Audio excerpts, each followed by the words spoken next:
And you know, like Baltimore has been a great jazz town through the years. I first played here in the mid-'70s with brother Jack McDuff at the famous ballroom for the Baltimore Jazz Society, and then I played there with Woody Herman Band and other groups also in the '80s, and that was an amazing feeling, you know, to get next to the crowd like that, in that atmosphere. So I always look forward to coming back and playing in Baltimore. Well, I read that you work a lot with youth. What is it like working with the youth? Well, you know what? In the world of music, it's such a blessing to share the blessings with everybody, you know? And as a young player coming up, I was embraced by older musicians in like my dad's generation. When I was a teenager, my dad played tenor, originally from Cleveland. He was one of the leading players around Cleveland. Came up with Tad Dameron and others, you know. So I felt this amazing multi-generational embrace and multicultural embrace in the music, and that fueled my whole passion. Yeah. So it's a continuum that just happens naturally, you know. So. Any comments on the passing of Prince? Well, you know, 5 years ago I had a chance to open for Prince with Esperanza Spalding and her band at the LA Forum for 2 nights. And he sat in with us and really was so into the music. He was music 100% of the time. People are surprised that he played jazz. He played everything. Well, he played all instruments, but he loved jazz, and he was a total Miles Davis fan, of course, and Coltrane, and he lived in a wild world of music and was so expressive and free in the music that he could play guitar and bass and drums and guitar and sing and compose and put things together. Most of his recordings, he played all the instruments, you know.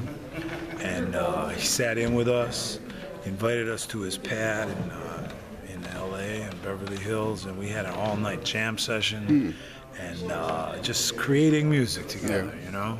I mean, it wasn't like jazz in the sense of playing standard songs or like bebop tunes or anything. It was jazz in the spirit of music. To create music within the music.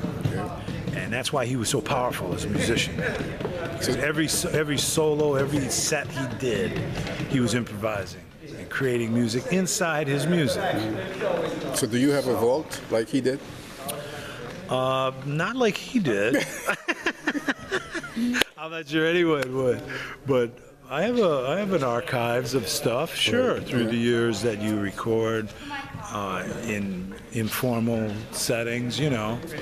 He had a studio in his house where he really recorded and documented things probably every day, you know. So they're going to discover a lot of music. You know, he's a big loss, man, and he was a very generous cat also in his community, you know, in his hometown, Minneapolis. He was a force of nature, you know, and he would come out. Just in February, I played, there's a club there called the Dakota, and I played with my quartet with John Schofield, co-lead a band, in the end of February, and Prince came out and heard us, man. You know, he would go out, he would come out and hear people. And he dug living in his home turf, and he really gave to that community.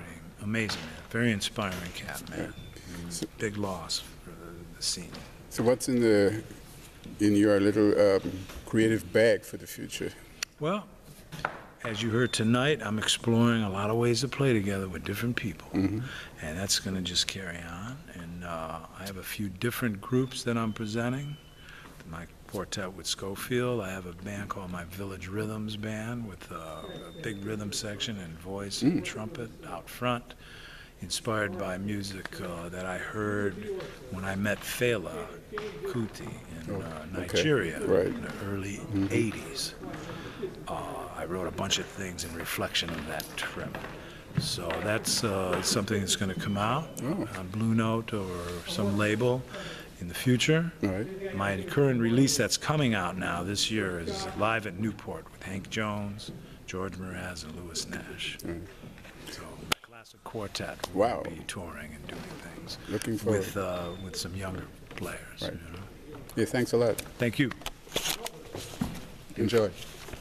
Yeah, man.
Lavano.